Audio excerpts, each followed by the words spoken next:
Hi everyone, welcome back to the Social Media Derby. We've got episode 127 this week. We're going to go through the Premier League Game Week 32 fixtures and then also Arsenal and Liverpool's quarterfinal second leg. Before we get into it, for those watching on YouTube, please subscribe to the channel, like the video, leave a comment, share if you can. And for those listening on Spotify, Apple, or any of the other podcasting platforms, please follow, give us a 5-star review. All of that stuff helps grow the pod. And I think this pod, like all of them, is going to be a fiery one. So just in case, the views expressed in this podcast are for entertainment purposes only, do not reflect the real opinions of any affiliated persons or organizations, just football banter from the four of us, plus Rhys, potentially Khem to join in a little bit. But before we get into it, I'm just absolutely cornered in every angle by Arsenal, man. How are you guys doing? Been a bit of a roller coaster week, huh? That definitely warranted a pause, by the way. That sentence you just said. And we're off. Honored. Yeah, honored. Come on, man. Man can't even use the English language anymore.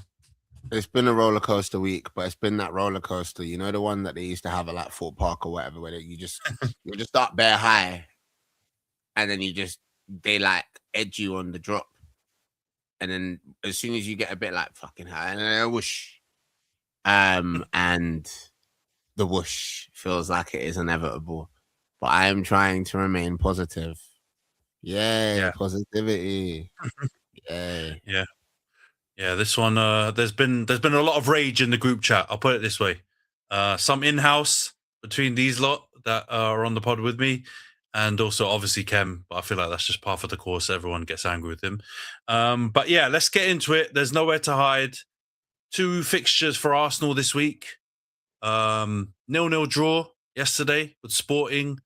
Gets you through 1-0 on aggregate to the quarterfinals to face Atletico Madrid. And then obviously the weekend's fixture at home to Bournemouth, 2-1 defeat. It's been a rough week. We'll start with you, Jonts. How are you feeling after these 2 games? I know the Sporting one is kind of a win because you get through on aggregate, but it's a draw on the day. So, like, winless in these last 2 fixtures can go a bit. I know you beat Sporting before that, but there's been some tricky fixtures recently. Did either one of these games make you feel any better? No. I don't think either of those two games would have made me feel better. The only thing is, I would say with the Sporting game, at the very least, it did not make me feel significantly worse. It's pretty much in line with how I was already feeling. So we got through, great. Happy to be in the semi-final again, great. But in terms of the performances, which is where it really matters, in terms of like the biggest area where we've been probably underperforming or not living up to the expectations of what Arsenal fans want, the performances were no better, right? Or the performance against Sporting at the very least was no better than what we saw against Bournemouth. So yeah, it doesn't make me feel any better, but the consolation is this latest game against Sporting doesn't make me feel significantly worse. So life of an Arsenal fan right now, really. Yeah, it's definitely, it doesn't, the sentiment and feeling around Arsenal doesn't feel like you're top and in the semi-final of the Champions League. I'll come to you, Razor, like, because I know with Io there's going to be some strong opinions on the performance side of things, so we'll squeeze you in. Oh, that's a pause. How are you feeling? Are you still underwhelmed by the recent performances, or is getting through the Sporting tie like Jonty just kind of keep you as you are and at least not make things worse? As we all know by now, I am the most rational Arsenal fan on this podcast. And I try to be that rational Arsenal fan and think about the fact that, like, over the course of a season, if you tell me at the end of the season, you're going to lose this amount of games across all competitions, you're going to lose this amount of games in the Prem, you're going to have this many wins.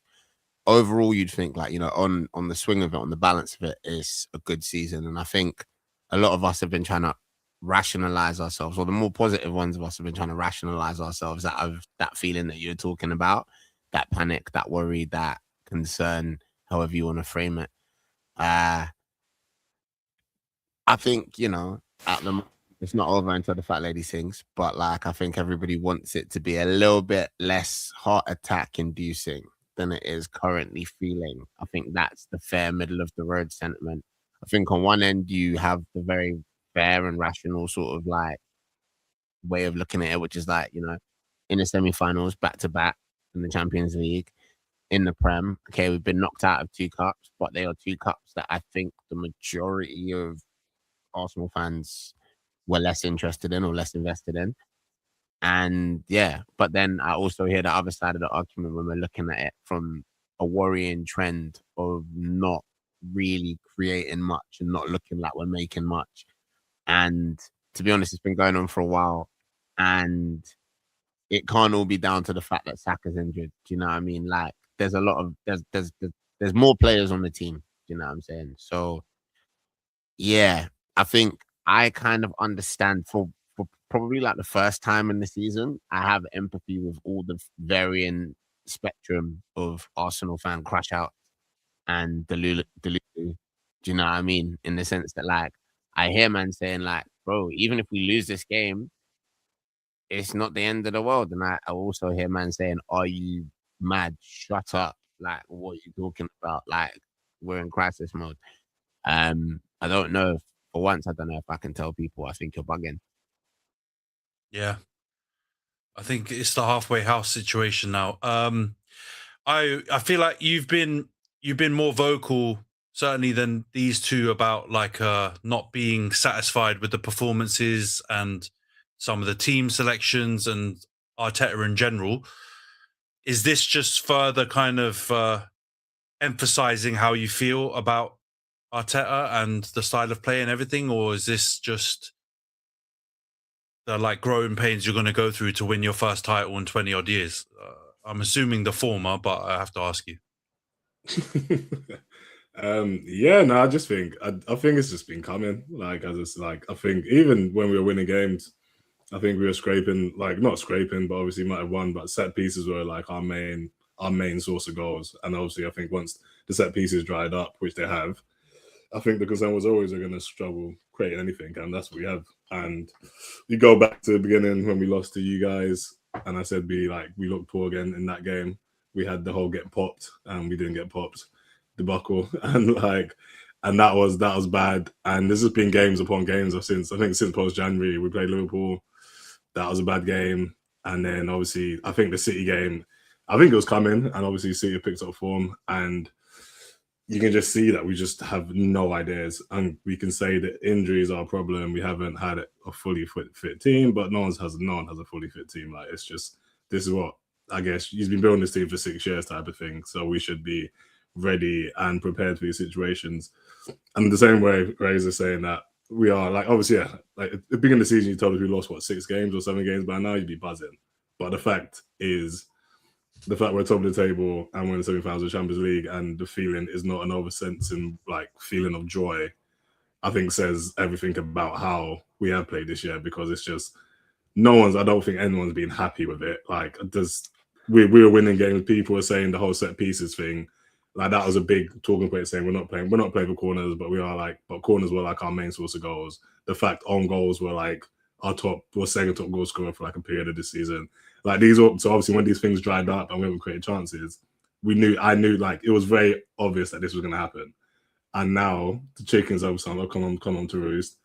We've lost. You kind of hype the fans up. You want to get everyone all motivated to play with like confidence. And I think everyone could kind of see that this whole rallying cry thing that we seem to always do before these games just don't seem to work, because you get everyone G'd up, or like if you're naive to think this is going to work, like, and the fans get all G'd up, you start saying the fans need to come with motivation, then the team comes out and we completely do not do that. It just kind of just feels so empty. And the fact we are in the Champions League semi-final, and the fact we're top of the table by 6 points now, or was it 7 points, whatever it is, and we're getting booed off the pitch by our fans at home in a game, top of the table with Arsenal Football Club at this point of the season, it's just crazy. And I think it just shows the kind of resentment and the kind of that angst that a lot of fans have been feeling. Not just me, but I think you can just kind of tell that these results are coming, the poor performances have been loading, and now if we're not getting these set piece goals, we're not creating nothing, and it's just we can't. Yeah, so you can't say we don't have Saka, we don't have X, Y, Z, we don't have Odegaard, we don't have these players. We built a squad in the summer, and yet now the squad, he hasn't utilized the squad. Now players' legs are running down to their bare bones, players getting injured, and now we're here back in a situation where we're back in April, and I think every Arsenal fan knows when it comes to March and April, that's when usually our season crumbles. And hopefully that's not the same, but like we've seen, I think that's why everyone's got PTSD. I've definitely got scar tissue. I know in March and April we used to hit with Wenger.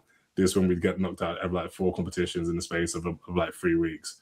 That was the standard. So it's lasted a bit longer now, but I just don't really. Yeah. I'm not excited to see what's coming, and obviously the City game on Sunday is going to be, could be eye opening, and see how that pans out really. So off the back of that, then I guess the question to all of you, and any one of you can jump in for this. Like, do you still feel confident that? I mean, you're 6 points clear for context. City got a game in hand, and you've obviously got this double header or 6-pointer, sorry, with them this weekend. Are you still confident that Arsenal will win the league this season? Any one of you can jump in and answer it, but it'd be good to get all of your opinions. I'm as confident as I have been throughout the season, which is like, I think we've got a good chance. I feel like it's not insane to say we would win the league, but like throughout this entire season, I think generally leaving the doomers like Ayo to one side, generally the vibe from most Arsenal fans has been like at the beginning of the season, and it ties interestingly into what Ayo was just saying, because I feel like Ayo has just told us a bunch of things that everybody else didn't like about Arsenal throughout the season. In the sense, at the beginning of the season, people were like, oh, well, you know, it's the beginning of the season. Then when we established a bit of a lead, maybe like got into like pole position around game week 7 or whatever, it became, well, you're doing all of this scoring from set pieces. Do you know what I mean? Then we started scoring some more goals from open play, and it was more talking about the fact that we scored from our goals. And do you know what? Like, we have failed to be creative recently. We've had like a breakdown and stuff like that. But at the end of the day, like, the level of confidence that I have at the beginning of the season, everyone was predicting that, like, some people were saying that, like, oh yeah, we're going to finish like 3rd or 2nd again anyway. Do you know what I mean? So the level of confidence that I have in us to do it isn't really being affected by this. I think I've said it on the pod before, like, at no point in time have I heard anybody, apart from when rival fans are trying to run an agenda, say like, oh yeah, Arsenal are good enough to win the league by like 10 points. So it's like when we've got like a 9-point lead and it gets a bit shaved and it gets shaved again, I don't know where this big like drop off in expectations is. Like, I still expect us to challenge. I still expect us to bloody turn up and do something between now and the end of the season. I think we're in a good position to win it. But like, you know, form is important in football, and I think that's where the shakiness and the PTSD and that comes in. But yeah, same level of confidence that I had before, which was, I don't know if I'd call it confident, hopeful. I mean, the thing I'd say is, I mean, how many teams in Man City Pep era are ever confident of winning the league unless they are literally like 15 points ahead? I mean, no one is ever confident when you've got Man City chasing you, especially when you've been here twice before. Not obviously not including last season because we were nowhere near, but if we've been here twice before and we've been chased down by that exact team, how could we ever be confident without literally a 15-point lead, right? And I think, to Rhys's point, the confidence is made up by a variety of different factors, right? It's made up by how we are performing, but it's made up by how those around us are performing, right? And so the confidence levels were likely higher earlier on in the season when Man City were not playing as well as they currently are, right? But you combine the fact that internally now, when we look at Arsenal, we are not performing as well as we were earlier in the season. Our gap or our lead over Man City is smaller, right? Or is not like massively convincing. And Man City seem to be picking up form. So, I mean, I think out of all of it, my confidence is probably as low as when we were like 2 points ahead. You know, I can't remember how many weeks ago, like game weeks ago it was, you know, probably like, I think game week 22 or something around there. My confidence is probably around that level, right? And Yeah, I think the point on Io, and the reason why I argue with him, right, is because in what he's just said, you've used all of the tropes basically that all rival fans use against us, aka we don't score enough open play goals. We're all just counting on set pieces. When the set pieces dry up, we've got nowhere else to go. We've scored the second most open play goals in the league, right? Man City have scored 63 and we've scored 62.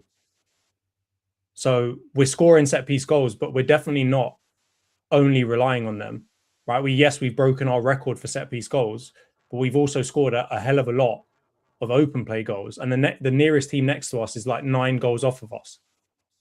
Well, no, actually, sorry. Man United are 5 goals off of us, right? So this is the part that annoys me, is like you want to use all of those exact tropes that people use against us that are clearly just trying to get banter and get something over on us, and then use it as like a legitimate argument about why we are so bad. And don't get me wrong, there's parts of your argument that are right. We aren't performing well, right? It's clear. I'd probably say the last 5-6 game weeks, maybe more, and I'm not including kind of Champions League in that. We have, from what I've seen, had a pretty significant drop-off. I'm not even going to say in the amount of chances we create. It's just in the fluidity of our attack. And it was the big thing that I called out. I think me and Razor were on here before. And it just looks like some of our players have not actually ever trained together. It happens multiple times where we hang on to the ball one touch too long. The player who already made the run is now kind of pulling back because they want to stay on side. And then he plays the ball and the ball goes flying away, out for a throw in or out for a corner, or just straight to the defender. And that's the part I think over the last 6 weeks-ish has got significantly worse. The fluidity of our team just looks awful. It looks like we haven't trained together. It looks like we barely play together. But again, that's a different argument than saying that we just rely on set-piece goals and that, we're the ugliest team to watch ever and this, that, and the other. It's like we just rely on own goals. Like it's a petty argument that all of our rival fans use against us. And even they're not serious when they say it, right? The fans that come out and say it's awful to watch us, that's fair. I'd actually argue that's true. But when we're using these crazy, like fucking hyperbole statements about, we're just relying on set pieces and own goals, it just completely cheapens the whole argument.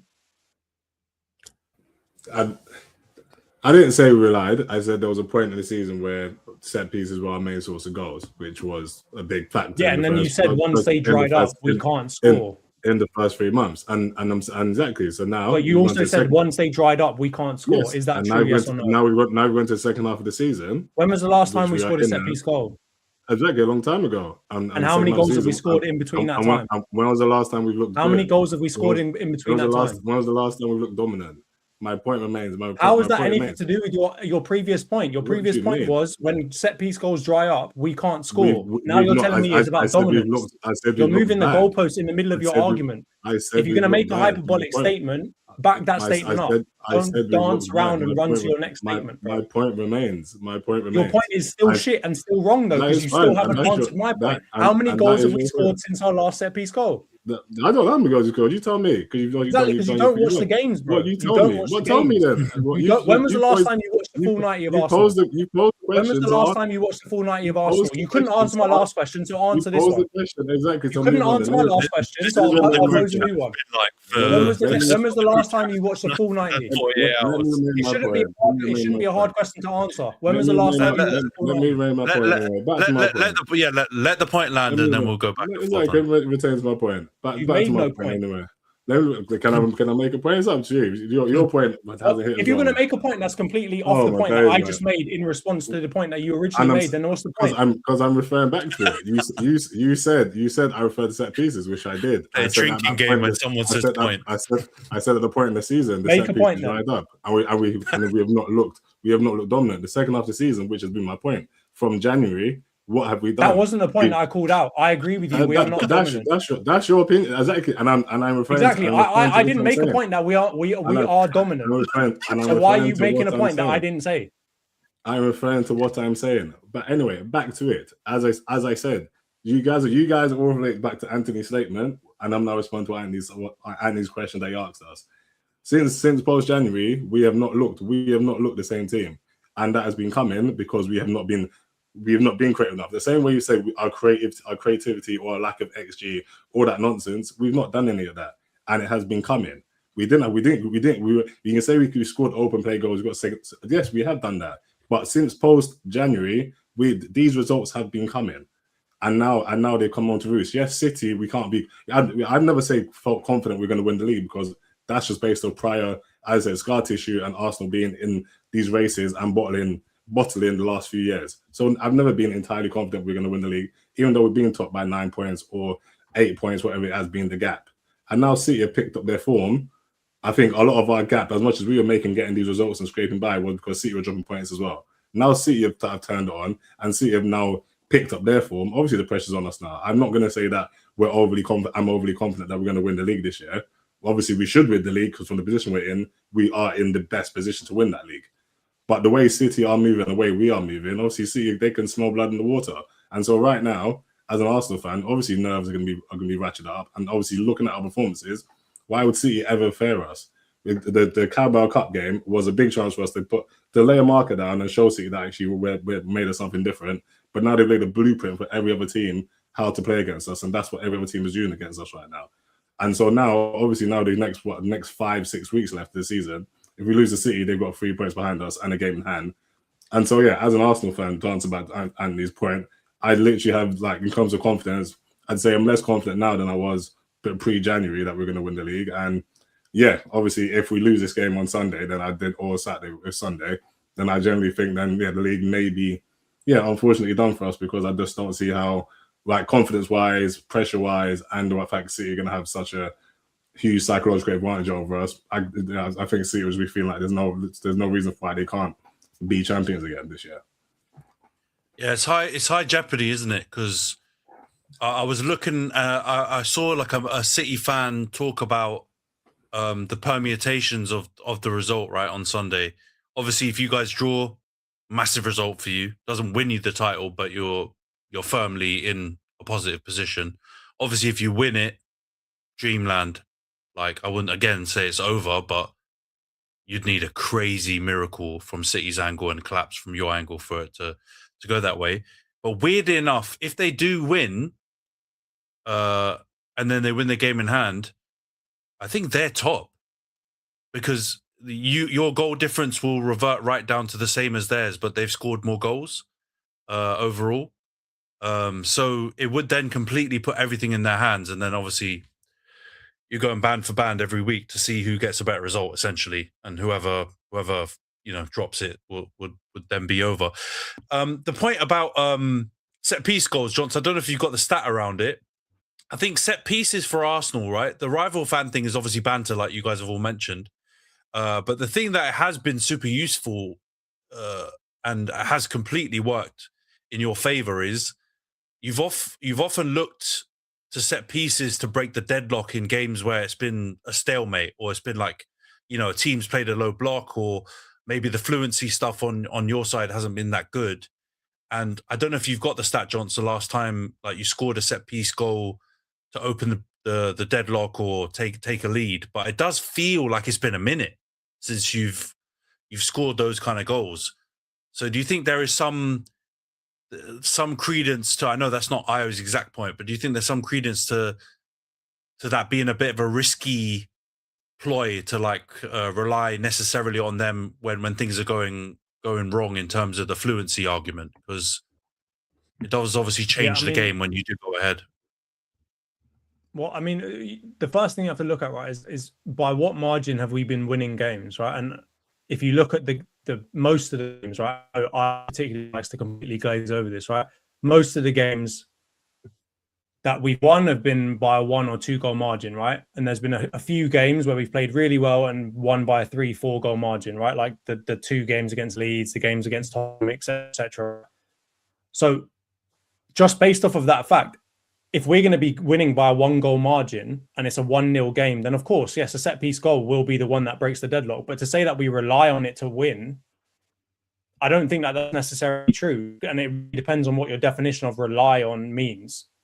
Because there's been a lot of games where we've scored open play goals to win the game, but yet everybody says that we're just relying on set pieces and corners in order to win games. And it's like, how many of our goals have come from goals? How many of them have been game-winning goals? And that's where like no one wants to provide any of the stats on that. They just talk about, oh, it feels like you guys score a lot of your winning goals from set pieces. And don't get me wrong, there are multiple games where we have won a corner and then scored a goal from it, and that's the reason why we ended up winning that game. But yeah, I mean, getting back to your original point, like set piece goals, when they dry up, do we think that that is like going to be a big problem for us? Of course, it's going to be a problem for us because it's one of the ways that we score goals, and particularly in those deadlock situations where the team doesn't have to necessarily come out and play, we end up facing the lowest block and the lowest centre back line or defensive line. Any team, even Man City, have an average of 13 meters deeper when they play against us versus anyone else in the league. And there's numerous stats out there that show that pretty much every single team we play drops deeper than they play against any other team. And we're nil with a team like that. Most teams that want to come and play against us, they're happy with a draw for the most part, right?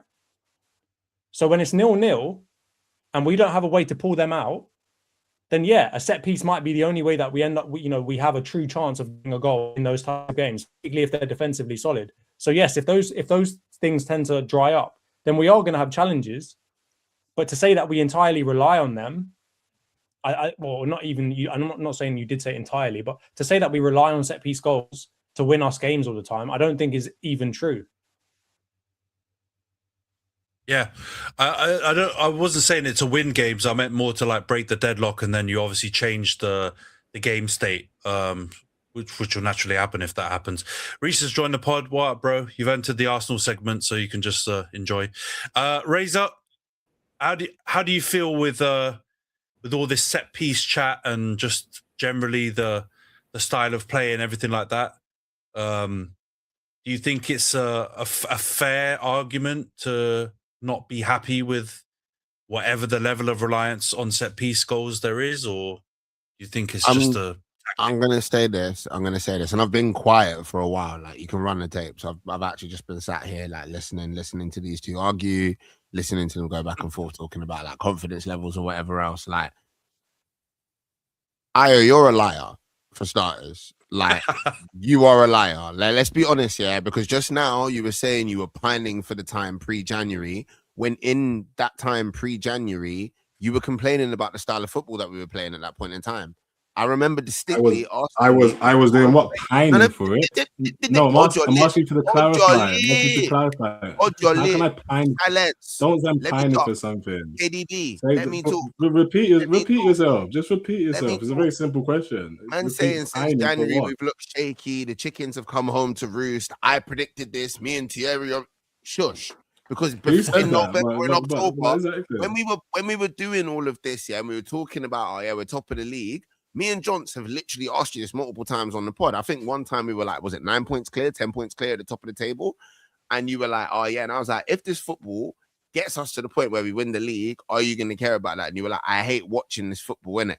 So the style of football, however we were winning goals, however we were getting goals, however we were winning games, you were already dissatisfied. And the reason that I said that you're lying is because that has been the theme throughout the season. Oh, I'm dissatisfied with this player. Arteta needs to hang. He needs to go to The Hague for playing this player. The player that you want to get played, gets played, doesn't perform, isn't able to move the needle. You move on to a different fixation about Arteta. And you know what? I actually understand the way it is. Like, put simply, you've said it yourself already on this stream. You have PTSD about this part of the season, about this run-in, about this situation. But like, don't join, in my opinion, I would say, don't join the people online. I don't know if you've seen that tweet. It's like everyone disengages their brain when it comes to Arsenal. Like, everyone wants to be mad unserious with their thinking, and common sense isn't common anymore. But like, let's be serious, man. Like, we've done how many episodes this season, bro? Like, the tapes are there. You can go back and run them. Like, there's not been any point in this season, regardless of how well we were performing, that you have been positive or confident or complimentary of the situation. And that's fine. That's okay. You're entitled to have an opinion. But this provisionism where you're basically being like, oh yeah, like we were scoring, like, it's, bro, we were scoring goals from set pieces. We were scoring goals from set pieces. We stopped scoring goals from set pieces. we continue to score goals, as Jonty said. It's not like we stopped scoring goals. It's not like we were winning games 6-0, 7-0, and then we started winning them by only 1 or 2 when the set piece goals dries up. Everything Jonty said is factual. It's factual. And at the end of the day, when we look at it over the course of the season, I personally think it's a way of assuaging and dealing with the PTSD. It's your stress management. Certain man hit like a little bit of this, certain man drink a little bit of this, certain man go out and do other stuff, and you just buy into Nigerian uncles on Twitter saying whatever again. about There's again. So where is this? Let me talk. For half an hour. We've been talking about Arsenal for half an hour. Yeah. When Antony asked you about the games that happened in the past week, 2 of them, by the way, 2 of them that we didn't put up convincing performances in, you didn't really have anything to say, bro. Yes, because Antony's question was literally, how are you feeling about the season? He started with you two. I was the first person. What I'm saying is there's no reason for your level of confidence here. You're coming out and you're being like, bro, look, don't gaslight me, bro. Look at what your thing's called. TT and Ayo knows better. Knows best. We've had all of these convos. Like I said, the tapes are there. Anyone who's watched, I let them roll. I literally, your stick again. Is, back to my point. Your stick is, I'm going to be a pessimist. If we win, I get to be happy because Arsenal win, and if we lost, I get to say I was right. And it's okay, bro. Like, it's fine. Like, we get your angle. And that's, mate, I've not, again, back to my point. I've said this, I even said this, go back to the pods, run the tapes, as you love to say. I think when we played Forest and I was like, oh yeah, even if we win these games with these scrappy games and these set piece goals, if it gets us to the league, that's the main thing that matters. I've said that on the pod. I've said that numerous times on the pod. I said I don't like the football we play because I'm never going to like the football we play. But if it gets us to the Premier League, that is fine. And I'm now saying, but and when it was working and we were getting these wins, whether it's from a set piece goal, are you saying, as Johnson said, it's a good way to break down these teams is through a set piece, which is very true. And so obviously if the team play these low blocks, then they don't come out. A set piece goal is what's going to get them to come out. Boom. That was working. You can't look at every single game week. You can't look at every single game week in a vacuum and pretend there's no context within the season. We were playing beautiful football in 22-23. I lie. Some of the best football that we've seen in this era. My whole point was Arteta's football because we were playing that great football. We were struggling to break down teams because we weren't got us nothing enough. Exactly. Yeah, we went and got a more physical team. Teams saw how good we were at playing, and then what did they do? They started sitting lower. So we came up with a new thing to do to try and break down teams. Exactly. During the course of this season, teams have clocked on to that. But like the difference is like what like. I'm struggling to understand what like man's saying in terms of being like, oh yeah, because when you and Jonty were going back and forth and Jonty was making the valid points that he was making, I was just sat here listening to it. But all I'm saying is, bro, like like I said before, you can have a difference of opinion. I actually empathize, like I said before, with the whole spectrum of Arsenal fan opinions right now. I hear the PTSD, I hear the stress, yeah, but like. Is it not exhausting doing the whole like, oh yeah, like see, I knew it was gonna be like this shtick. When like, bro, like it's when again, this whole lack of what are we doing here? This whole lack of positivity or this negativity. My point has remained from the beginning. I've not liked the football. I've said to you, the reason this football changed, you said we play attacking football, it didn't win us nothing. The reason I said this football changed is because Arteta's most likely seen it. We didn't get to the Prem with this offensive, fluid football, and now he's going to this. Let's play pragmatic. Let's play systematic. Let's just make sure we have a solid foundation. That's fine. If it wins you the title, that's his way to do it. I'm not gonna like it though, and that's my personal preference. And that's so, fine. You have PTSD about the whole situation. But at some stage, can I finish? Can I take some responsibility? Can I finish? Bro, you don't watch highlights. I've been to the Emirates twice in a week, and I'm gonna tell you what I saw twice in a week. A bunch of professional footballers who did not look like professional footballers. You can't blame everything on the gaffer and the system. The system has worked. We've won more games this season than we have at any other point in time. Amazing, and that is great. Exactly. And my point still remains: we have not. You can tell me that it's not Arteta, it's the players. The players could be cowards. The players could be fearful. Both things can be true. Like, it's not the fact that they're not mutually exclusive. Yes, the players should be, and they should be doing a lot better. But also the manager should be doing a lot better, and that is my thing. And I've said to you, it has been coming. These performances, when you sub against Liverpool, and you go negative against Liverpool in the third or fourth game season. Boom, boom. You play them again. We go when Liverpool are there for the taking. You don't pull the gauntlet. You don't do it. These are the games I'm saying. Yes, that it could build confidence. It might not build confidence, but again, it said something about your mindset. And now we are in this crisis point in the season, critical point in the season, should I say? And now you can say, oh, teams play this low block. Bournemouth didn't play a low block against us, but they came out against us and said that we know that we now have a blueprint because of Man City. We now know that we can do this against Arsenal Football Club because the players do need to step up. You can say, oh, I favor players because of X, Y, Z. Oh, I want to see Eze play. Boom, boom. That's all fine. But again, it's multiple players in the team that aren't stepping up. And so it's not just about, oh, I'm favoring the players that were reliable in the first half season aren't reliable right now. They've made mistakes. They're slipping up. And these are all factors that are playing that could be. Did you watch the game against Bournemouth and against City? Because they did not play the same way. So when you say that Man City have set the blueprint, who the fuck has got Cherky and Haaland in their team that they're going to be setting the blueprint and try and copy that? It's about the press. It's about the press, and it's not about the press on what they're doing to our team. Exactly. There's a reason they know that on the Carabao Cup final introduced pressing to the English game of English. So this is now the nonsense is beginning. Thank you. Because the truth is it's partially true, right? Because it's not the same. It's not exactly the blueprint, right? Because obviously, like Johnson's mentioned, you can't blueprint Cherky, right? My man's just a mad thing. You can't blueprint that. But what you can blueprint is, or copy, is like this slightly standoffish approach to pressing the keeper in the defense and forcing the ball down certain channels or over the top or whatever. And to a certain extent, Bournemouth did copy some of that. But I will say that I think we played Kepa in the Carabao Cup final. Yeah, the games played out differently. Did we play Kepa against Bournemouth? Yeah, played out differently. But Bournemouth, but you saw how they played. But you saw how we played against Bournemouth. We were going long up to the top. We were going long because they didn't let us have time on the ball. They didn't. So what happened yesterday then? Did Sporting not see that game? And did we look good yesterday? Did they do the same thing though? Have they copied the blueprint as well? Yeah. No, but I'm saying we didn't look good yesterday. They didn't need to because we didn't play well. I'm saying so now they didn't need to because we didn't play well, but at the same time, it's also that everyone's got the blueprint now of how to beat us. Yeah. What are we? But teams can now see. Teams have won it every different way that you want to argue one thing and then immediately move to another topic afterwards. Right? It's just like the same stuff with what you said about the set pieces. You flip flap between whatever. Anthony can understand the point. I don't get. What I was going to say is the reason that I disagreed with it, is because United beat us. I would say that United's form of beating us, even though their team, they've obviously got very different sort of talents and within their squad, and they have a very different setup in terms of how Carrick has been setting them up.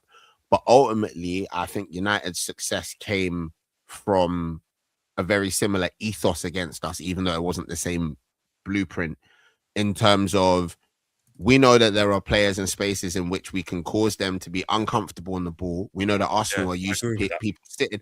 We're used to Arsenal. We know Arsenal have become accustomed to teams sitting off and they just have lots and lots of possession and they're not used to being made uncomfortable and made to think. And when you do that to them, especially, and we've seen it, bro. Like was it Southampton? Like we're seeing our experienced players doing that, panicking, getting rattled and giving away the ball. And one thing that I would say that United did that is similar to, if we were looking for similarities, that is similar to what City did, that is similar to what Southampton did, is they were clinical when they were presented with their chances. And I don't think that's something that we could describe Arsenal Football Club as being this season. If you get presented with 2 or 3 chances in the game, you're killing it off like kill off Kelly. That's what teams are doing against us. They're playing high octane, high energy, pressing football. And when they're getting the chances, they know that we've got a good keeper, potentially based on form, world-class keeper. We potentially based on form, world-class defense. So they're looking to seize those chances. And if we're really being honest, we talk about creativity and chance creation. I've seen great teams where led by players who they don't get a lot of chances. Haaland doesn't need 14 chances to bury a goal in a game. Cherky doesn't need 14 chances to make something happen. Even in Williams, Kinder Bueno, when he was playing well earlier in the season and that, he wasn't needing 32 chances in a game to get a goal. Yeah, it's clinical. And we're seeing our forwards, we're seeing players like Trossard, players like Martinelli that were doing this earlier in the season. And even if it was the one goal that we were getting and winning by, they were getting that one goal. Now we are failing to get that one goal in 90 minutes. Or when we're getting the one goal, we're conceding. So but really and truthfully, I think that is the important Bournemouth. That's like, come on. This is the important point, right? So if you do the math, right, for the first half of the, or so let's say until basically the end of the year, right? So until the end of 2025, listen to these stats, okay? We scored on average 1.95 goals per game and we conceded 0.74, right? This is the point that I'm trying to make, that we are putting our energy on the wrong thing. Because guess what? From the beginning of 2026 until now, how many goals have we scored per game since then? 1.92. So we're 0.03 off of how many goals we were scoring before. So our goal threat has not really decreased. It's been a minimal decrease, almost not noticeable. But guess how many goals we're letting in per game since the turn of the year? From 0.74 or 73, we've gone to 0.92. We're letting in far more goals than we ever did before. So we want to talk about the attack. The honest truth is, if you look at these stats, the attack ain't any different. We're scoring about the same number of goals per game, but the results aren't as good. And it's particularly been in that last, let's say, 10 games, including all of our competitions, where it's been a challenge, right? Of the last 10 games we've played, we've won 5, drawn 2, and lost 3. So we're talking about the attack. And yes, the attack is not pretty to watch. It's not, it's not beautiful total football or anything else like that, but it's still effective. We're still scoring goals. The problem that we've got right now, and no one's calling it out because we haven't had a bunch of stinkers here, there, and everywhere else, but we're letting in far too many goals than we were before. So we can talk about our attack all day long, but it's just as much, if not more, our defense at the moment. And again, Gabriel, there hasn't been like I'd love to see the percentage from errors of the goals in this era as well. And I think that's a big difference. Like our defense looked calm, cool, and collected at the start of the season. And it's not that they're not top players. Raya's been playing his fucking skin off, but a lot of the massive saves that he's had to make, they've been because people have fucked up. Even in games like Tottenham, where we've won like by a big margin, the goal that they came from a pretty much unforced defensive error. And these are the modes of concentration, and these are like the things that are like, I think have been like the big difference. But when we talk about it, people are talking about, we're going long, or Madueke this, or Trossard that, or Gyökeres is a kebab shop owner, or whatever the narrative about Arsenal is this week, innit? And I get it, and like, I love a bit of banter. I love a good storyline as well, innit? Like, look, Rhys has got Sky Sports fan fiction in the background behind him, bro. Apparently, the average Manchester City fan, for starters, Manchester City fans, okay.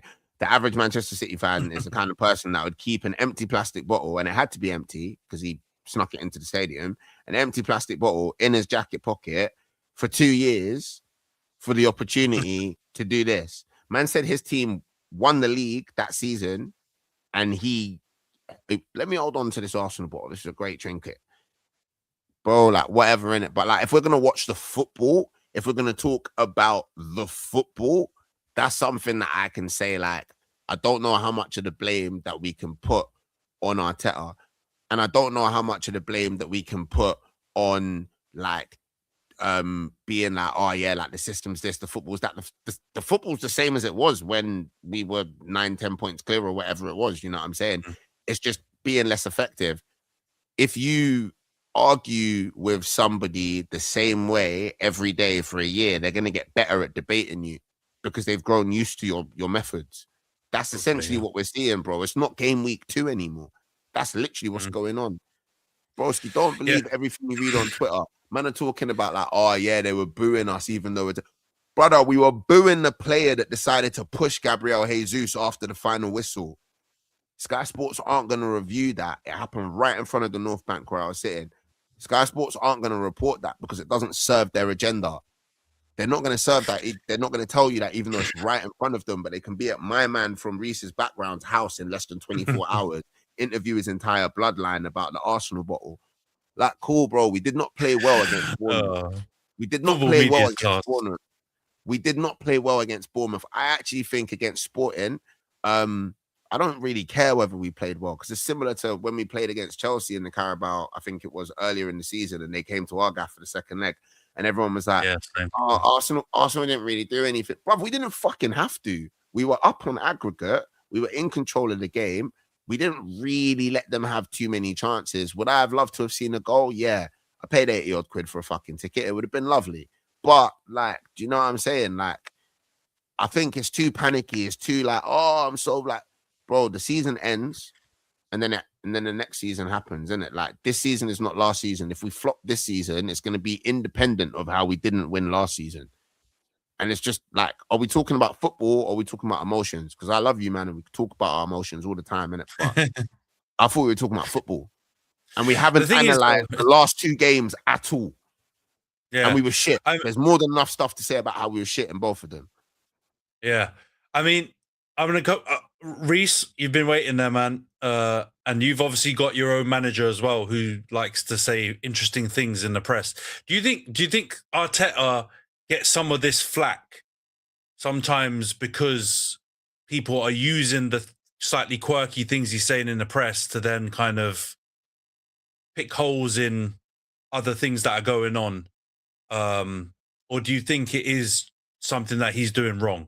Like, I ask you, you've obviously got Rosinha, so, you know, he's always in the press as well for things he says. So from your experience, do you think that's the reason why?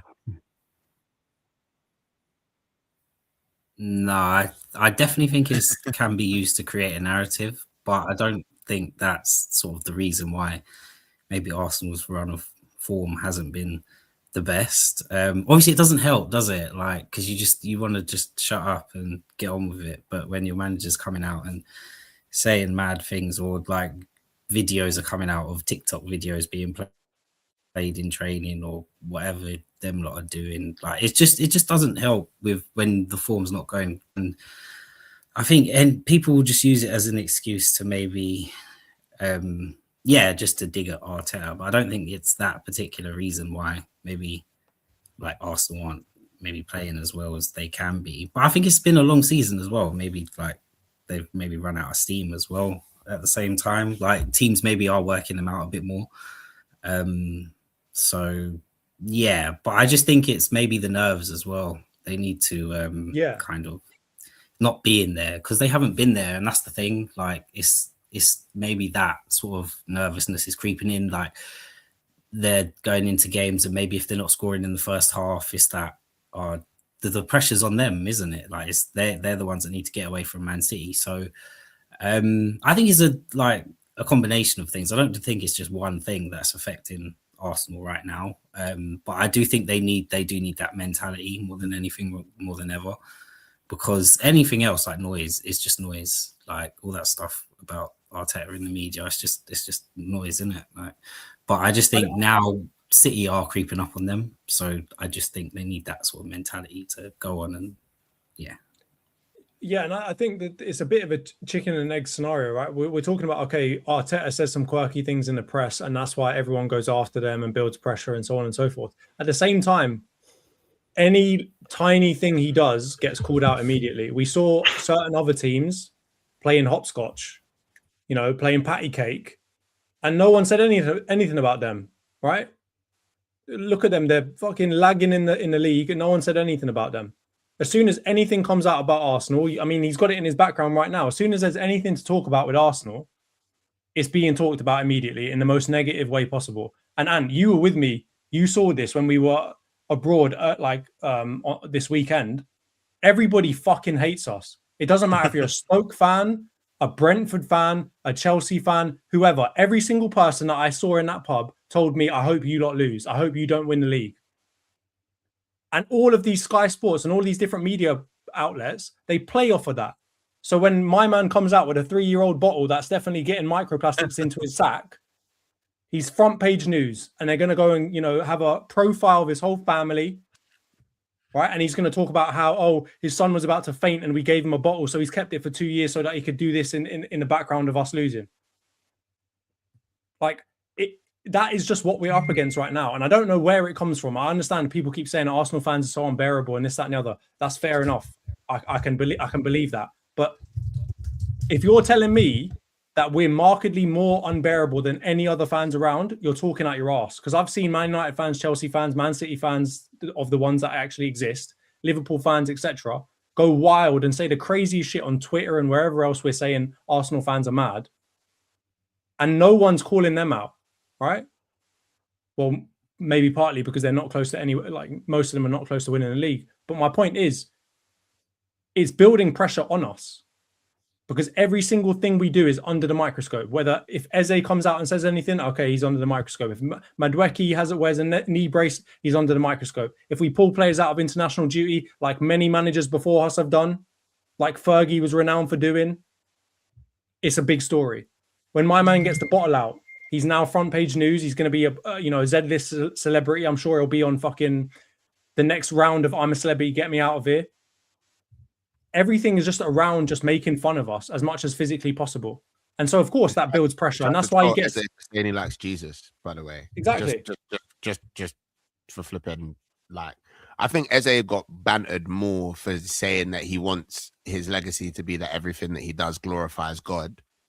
As part of an interview with a Christian interviewer in a section about his faith, than, like any criticism of like his performances. And he's had a lot of performances where he hasn't really shown up. But this is the thing, innit? Like, and this is what I'm saying in it. So I get the banter. I don't have a problem with the banter, to be honest. Like, if we don't win, we don't win. You bantering about it isn't gonna make my life any like different in it. It's part of football, innit?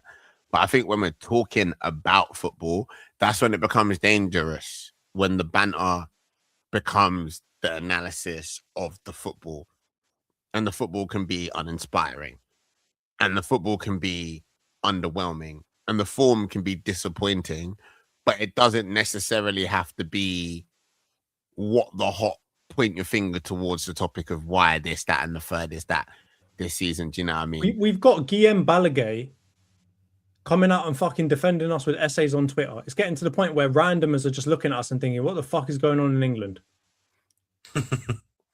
Like we're becoming one of the most supported, like newly supported clubs by fans in like America and stuff, because they're just like,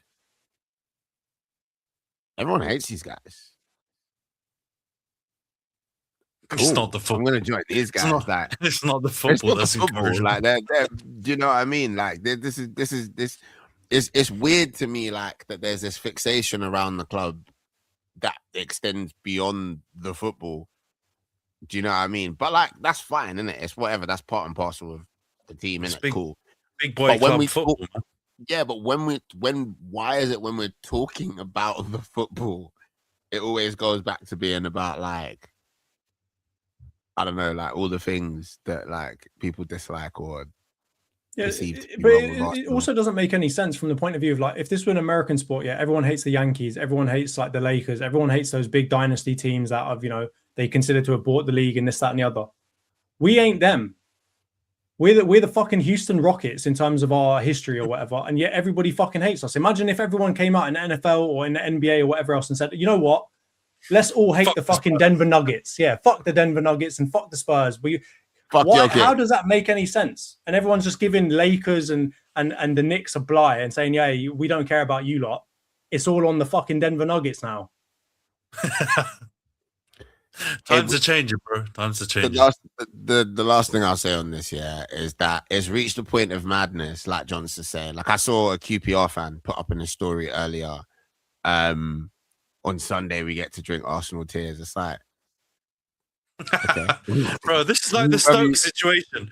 Bro, this is like the Stoke situation. QPR, like, I got damn near fucking abused in a pub in the middle of fucking Krakow by some lady from Stoke. Yeah, I didn't say she was nothing very to her. angry. And she was livid at me, and she was going at me from across the pub when I was trying to watch the football and saying, "Oh, wait until after the commentary's finished so that I can hear you." I'm just like, bro, who the fuck are you? You got to worry about Wrexham when you're chatting to me. Yeah, it's mad. Like, it was wild. It's fun in that sense, but yeah, like I said, when we're talking about the football, if we're talking about the football, Arsenal have been relatively consistent across the season. It hasn't been super like I don't know, bro. Like first game week of the Prem, 1-0 win at United. You know what I mean? Liverpool 1-0 loss, 0-0 draw. Like, do you know what I'm saying? It's like if we get a 1-1 draw or a 0-0 draw against City on Sunday, like people would be like, "Oh, Arsenal," but that would be a great result, and it would be in line with the rest of our results this season. I don't know. Do you know what I'm saying? Isn't it? Like, so you need to take a wider lens, right? But it's hard to do that when you go through a run of form like this, and even this form is not as bad, right? Like City had a run where they lost. I think was it 13 games or like they won 1 in 14 or some craziness. Liverpool had a stinky run this season. It's just because of the jeopardy and like how much is at stake to have these stuttering performances and results at this crucial time. The impact is gonna it feels like it's just like shaken the Premier League, and then all the rival fans jump in. But I think honestly, you three, we all know it. The underlying reasons are like Io doesn't love Arteta, so therefore like he needs to see more to convince him. I feel like it's fair, which is fair. If you're skeptical, you're not having someone, they need to do more to convince you, right? That's the same applies in normal life. Like if you're not having like a family member's partner, you know, the bar is set differently for them than it would be for someone that you were either neutral or positive about, right? Whereas I think Razor and Jonty have not felt as skeptical of Arteta, and therefore the bar is a bit lower for what he needs to do. And by the way, the bar's already really high because you're challenging for the league, so it's all relative. But that's what it's going to come down to. You're going to need to see more, some of you, and some of you don't need to see as much. And that's fine. And this would be the last thing I say directed towards Io, right? It's just, if there's an agenda, just call out the agenda and say that's the agenda. Don't hide behind other things or other reasons, right? Just be clear. Everything that you're saying is in the context of you hating Arteta, and he's going to need to do more for you to ever be positive about us. But truly, my agenda, Io, here's my one and only agenda, which makes me fight back on you every single time you come in negative, right? Is all that same shit that Antony just said about all of the teams hating us and me fucking getting told that everybody wants us to lose when I'm in Poland, yeah? The key of all of that is we have enough like people that fucking hate us outside of this team. I don't need, nor do I want to hear more people that are supposed to support us be as negative, if not more negative, than all of the rival fans that hope that we fucking fall. I just don't. I'm completely. I completely with you. I just have my opinion on that, and I'm just not going to support him blindly for it. And that's actually where it started. That's where it started, by the way. That's where it started, by the way. The crash outs, the AFTV and chill, like all of that sort of stuff in it. Like that's what fuels this, in it. Like people say they hate Arsenal or they hate Arsenal fans. I don't actually think that's actually true. I think it definitely sounds like that person. Khem does. Khem's barely a person. So when I say people, I'm talking about, you know, sentient individuals that deserve rights and stuff like that. You're on mute though. Thank God he's on mute. But when we're talking about like the level of stuff like that, it did start off with this whole like something bad happens and Arsenal fans spiral, and like the Brentford and QPR and like Fulham fans that I know from like around like this side of London, for example, in particular, like I don't think any of them really have a problem with Arsenal. I think they like, you know, I saw a Fulham fan on an internet series the other day talking about the fact that his team have never won anything ever. You know what I mean? And then you get Arsenal fans who talk like the world is ending, the sky is falling, Ayo Kunle, because the team has come second in the top division in Europe 4 years in a row or whatever the number is now. Do you know what I mean? And I think personally, anecdotally, I would say that is probably a greater driver of these other, because I just mentioned a bunch of teams, I don't want to say irrelevant, but like Stoke lady, bloody fucking irrelevant. Team. Irrelevant. No. Stoke is irrelevant, bruv. Like If you need to worry about Wrexham and them, man, I don't care about your opinion on this. What does Khem call it? Red cartel? All of that. We're running that back for this stuff, yeah. You can't support them, man. And anyway, but that's where I think it comes from. I think it comes from the fact that we act like the sky is falling every time when actually we are fortunate to follow the Arsenal, which is one of the greatest fucking football teams in the world, if not the greatest. Can I say my last thing? Then we can finally be done with it. Next topic. And then, no, definitely next topic. It's outrageous to be fair, but it's what happens when people join the pod late, you know. Yeah, them man didn't show up. Exactly. So we had to keep filling the void. But no, my thing, Arteta, we're never going to be alike. But I've never like Arteta. How I see Arteta and Arsenal Football Club, he's like Mark Jackson for the Golden State Warriors before they got Steve Kerr, and that's how it's going to be for me. Like he's got us back to relevancy. He's built us back up the same way Mark Jackson got the Golden State Warriors up to that place, but he couldn't take them to the promised land. And maybe Arteta does it this year, maybe he doesn't. But for me, I just think there's a limitation that comes with him as a manager. I don't like it. I don't think we're going to like it. And if he does get us the Prem, then happy days. I'm going to be happy. I will celebrate. I'll be there. But it is just, and of course it will be. But that's just it for me, Arteta. And I don't. Maybe not. Maybe I'll still be there. Whether I just won't go with you guys. Happy days, mate. Might bump into you if anything. But I'll find a way. I'll put a sticker on your back that says Arteta hater. I'll put a sign on your back. Every time I go near you, I'm going to put an Arteta hater sticker on you so everyone knows who you are. There'll be a group of us. I'm sure of it, mate. You bring a lot of stickers. But no, exactly. I'm just going to post a picture of you on the internet and say that you're a Tottenham fan. We'll see how the season goes, but yes, that is it for me. But we'll see. Yeah, big game this weekend. That's massive. Yeah, all right, guys. Arsenal fans, you've got a whole hour pod basically, so enjoy that one. We'll crack on now to the other teams involved. Khem, we'll get your quick analysis on Liverpool because I know you're a bit under the weather, not feeling great, and then the rest of us will drop our opinions. But yeah. Liverpool out of the Champions League, losing 2-0 at home to PSG. Quite a spirited performance. A lot of chances. Van Dijk had one cleared off the line by Marquinhos, by the way. What a challenge that was. I don't know if you man saw it. Unbelievable tackle. And then, 2 late-ish goals from Dembele. 4-0 on aggregate. And then, coming off the weekend where you guys got a win, 2-0 as well. So, Khem, do you want to give your opinions quickly? I know you feel obviously very strongly about Slot. Please bear in mind, our warning at the beginning of the pod when you give your analysis. But yeah, how are you feeling right now? I'm very drunk. So, and why are you whether drunk? Whether you condoned it at the start of the pod or not, I've been drinking excessively. Because of Slot, and I was late to this fucking pod, and these lots of tears and whatever they're talking about. I don't know what they're crying for. They're through to the semi-finals of the Champions League, and they're 6 points clear at the top of Premier League. They're probably fucking infighting. So I'm glad I missed that shit. And that's just if to answer their own question why they hated, there was their example. I'll watch it back. So if anyone wants to know why Arsenal fans are hated, I'll just rewatch the first hour of these donkeys going at it. I have nothing. It's best I don't say too much because I don't want our podcast to get cancelled. As you clearly saw how enraged I was last night. So you asked me before the fixtures about the City game. I gave you a one-word answer. You said, "Are we going to lose?" I said, "Yeah." That was it. You asked me the PSG game. I gave you one-word answer. I said nothing. So lo and behold, it's just true. We didn't score in either game. And that's it. So yeah. That's it. I've got nothing more to say. Yeah, and you'll still slot out, yeah? At this point, I just do whatever. I either give the guy a contract or sack him. It doesn't really matter if it's in the summer or now, in my opinion. If you're going to back him.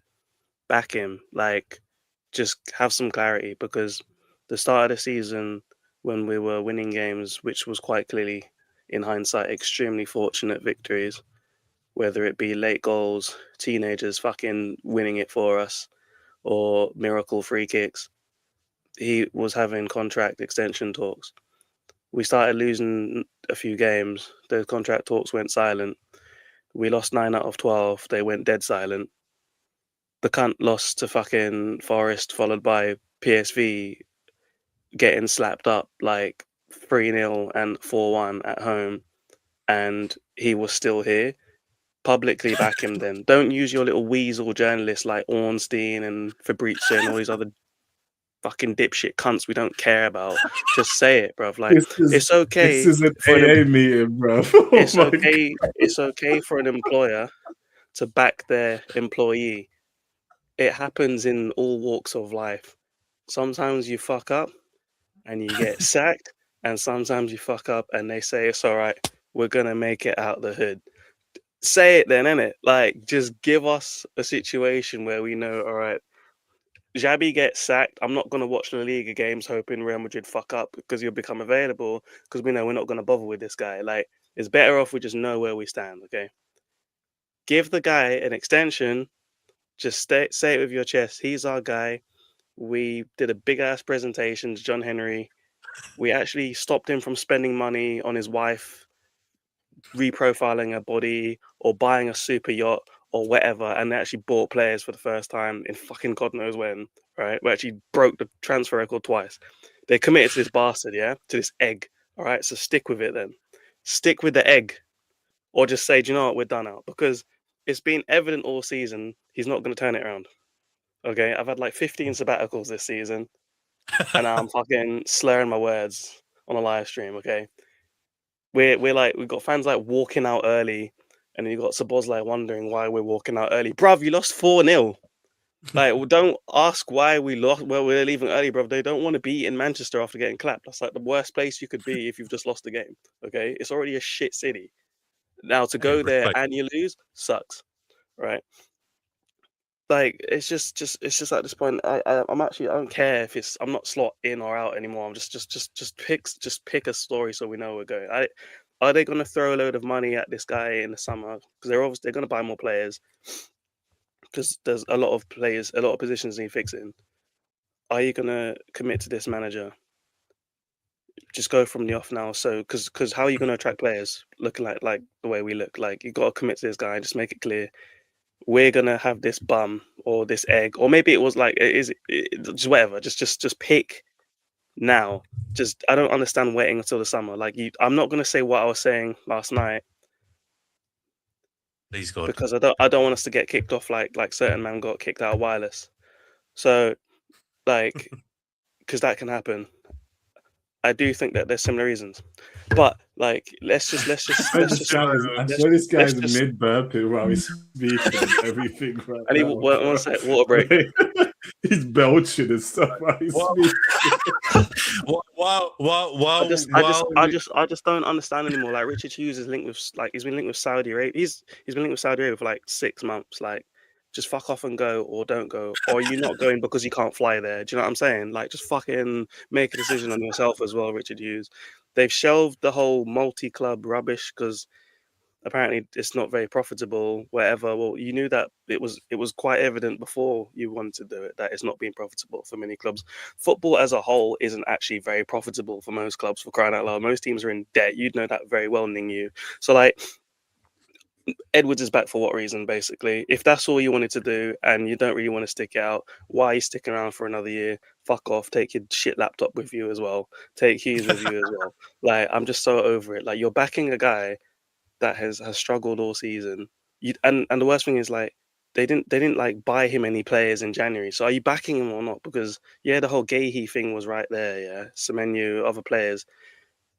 There's plenty of centre backs in the world. We had Joe Gomez.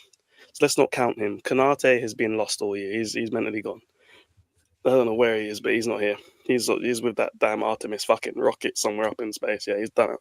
So, like, just if you really wanted to back this guy, you'd have supported him with some players, because we had a lot of injuries in the season. You could have, like, given him a couple of players, because he doesn't trust the youth. He doesn't trust the rotation guys. He doesn't give a shit about them. He really cares about 14 players in the whole squad. And especially if they're Dutch. So, like, support him there and then. Otherwise, just fire him. Like, I don't know what we're doing. So they're clearly committing to this guy, supposedly. I don't know what it is. This whole, like, doing it the right way thing. We've lost 17 games this season. There's nothing right about that. It's 18. Lost more. Is it 18 now? They're going to break the record. I think the record was like the Hodgson more than Dalglish. More than Amram. Yeah. It's more than Amram, exactly. What does that say? Well, I mean, you guys kept him as well. Says So a I don't lot. know what they're drinking up in the fucking Northwest, yeah, because they're making terrible decisions basically anyway. So I don't know. They stopped having the tap water up there because they're tapped. But like, yeah, I sound like Rhys just crashing out over the board now. But I don't see how you can just continue with this. Like, if they're happy to miss out on Champions League money, you're the originator of the monologue crash out. I don't want you to put that on Rhys.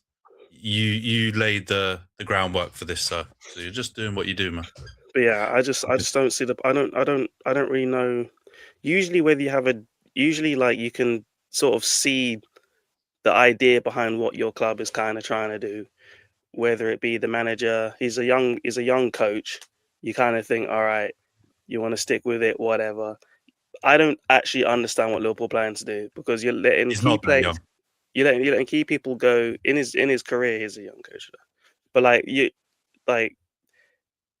just don't get this lot. I don't understand what they're planning to do. Genuinely, I don't know. I feel like they're at the wheel and they're drunk basically, and like the fucking windscreen is covered in shit and they can't see where they're going, yeah, and they're just swerving left, right. I don't think they know what they're doing. You got we don't condone drink driving, by the way.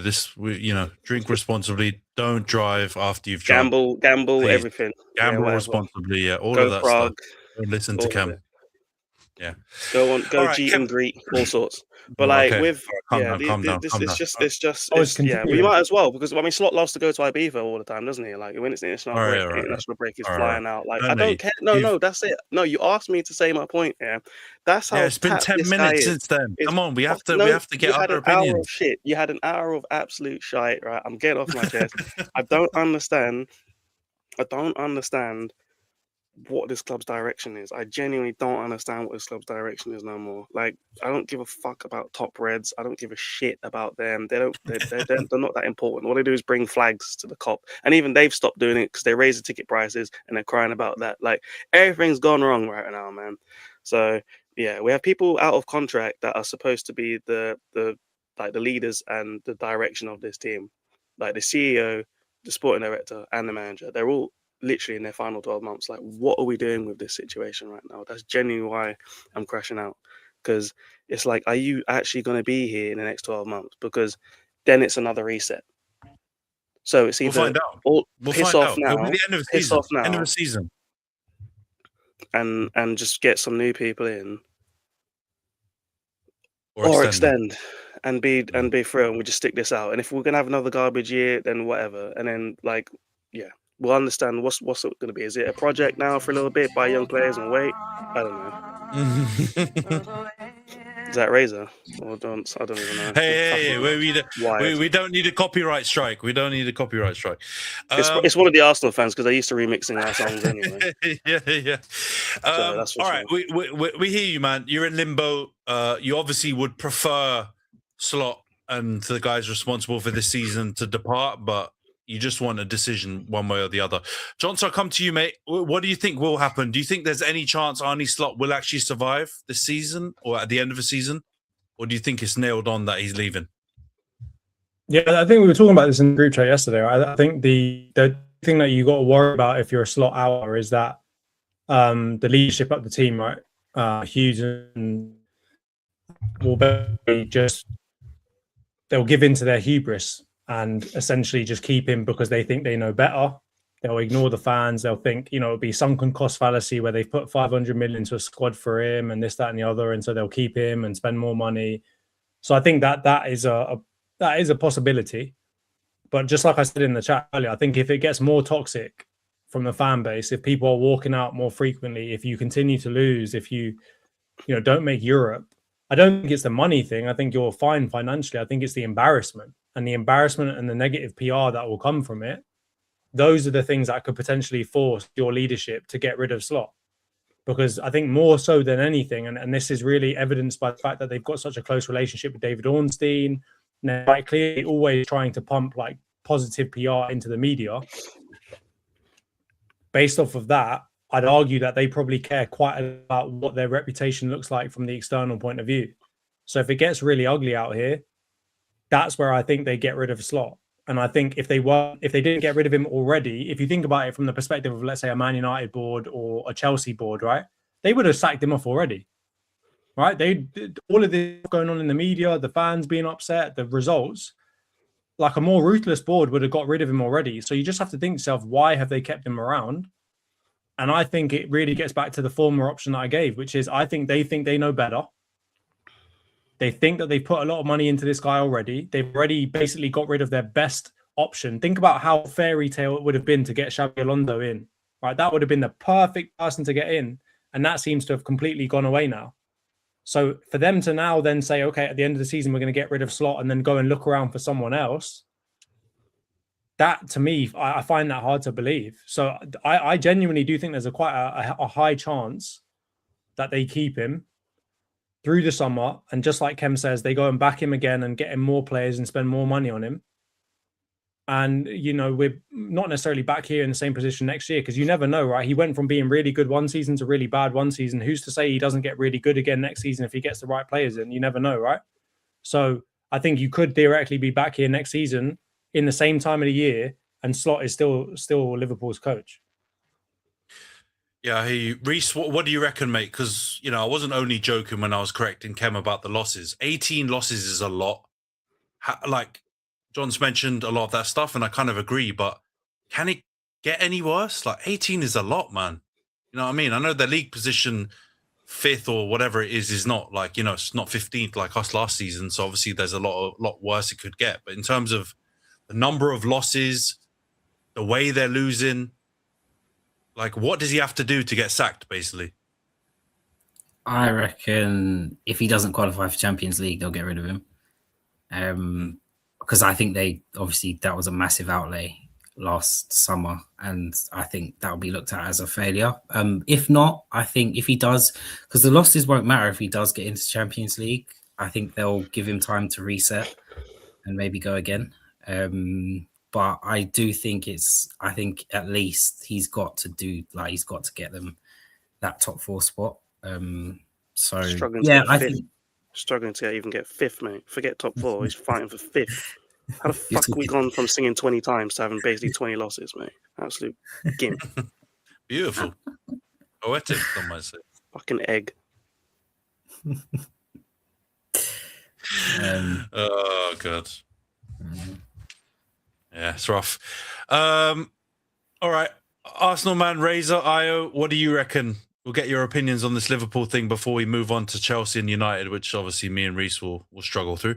Razor, what do you reckon? Do you reckon Slot has a chance? Are you leaning more towards Jonty, or do you think Rhys is more correct that it's black and white? Get Champions League and you're in, don't get it and you're out.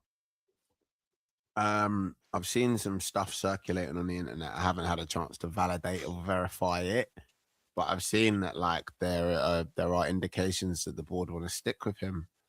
So who knows how far that goes? Do you know what I mean? If there is a condition on that, in terms of what Rhys is saying, in terms of like you need to get like Champions League or European football, and then we'll stick with you. Like you came in and you won.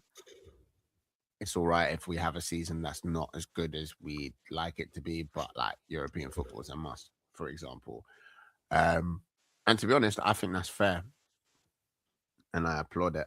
And Khem was like, you know, how have you gone from singing 20 times to nearly having 20 losses? But surely one potentially provides a bit of leeway for the other. Do you know what I'm saying? And I think, you know, amongst the mandem in the group chat, we know Khem was saying sometimes your employer backs you. Thankfully, Slot and very few other people actually work for Khem, because I don't think he feels like backing his employees. I feel like if Slot was his employee, he would have hung him out to dry by now. But yeah, I just think in the world of football, something like that will win you some favor, will have some leeway, especially with, you know, not like the passion merchants and the fans and the top reds, but like the bottom line guys, the laptop nerds, like the people who are looking at it. Do you know what I mean? It's not like you said. It's like you said. It's not like a Tottenham season or a United last season.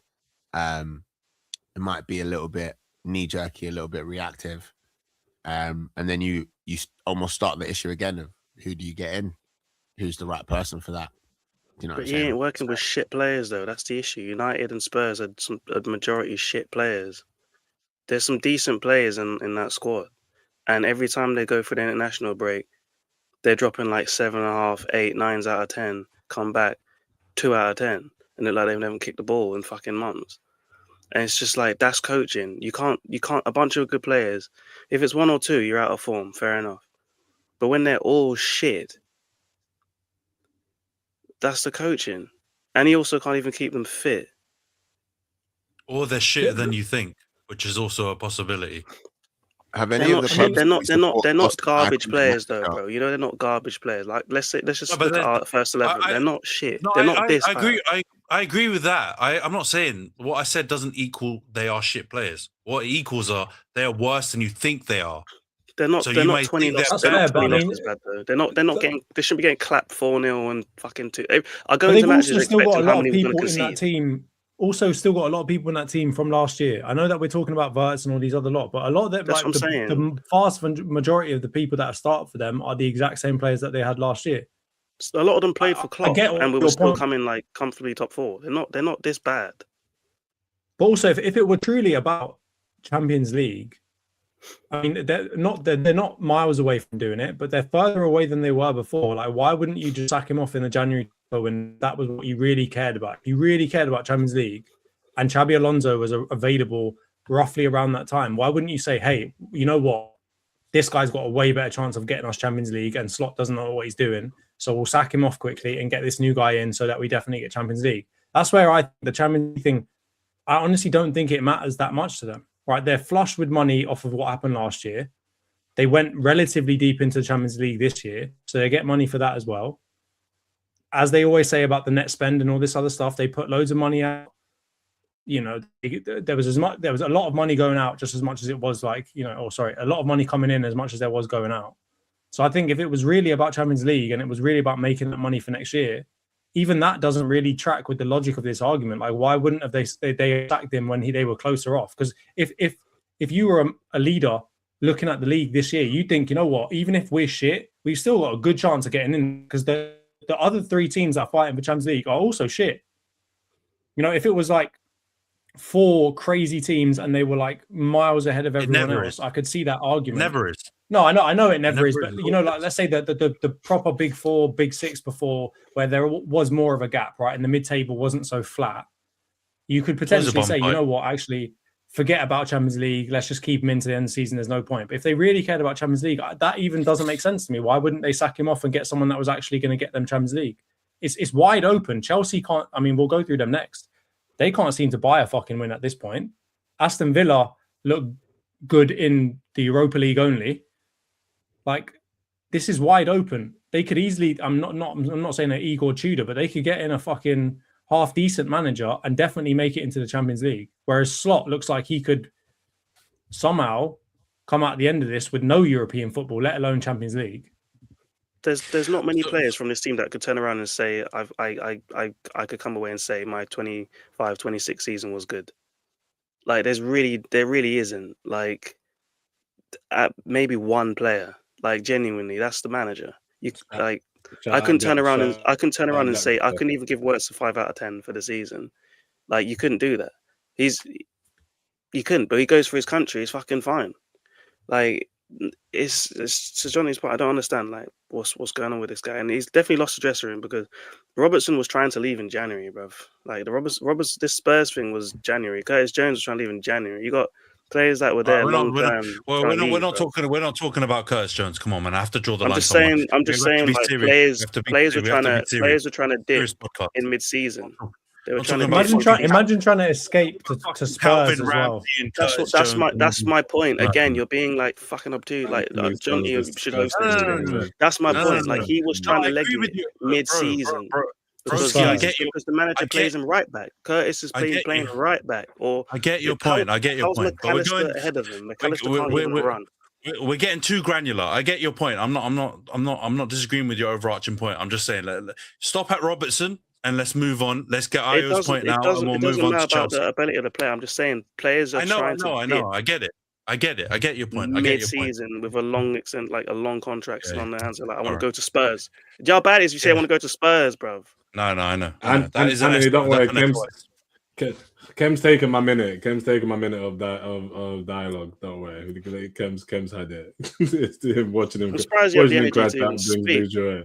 Watching him crash out brings me joy. Anyway, mate. His suffering is wonderful to watch. So it's good. It's good. This brings me more joy than you know. So honestly, I don't need to add to it.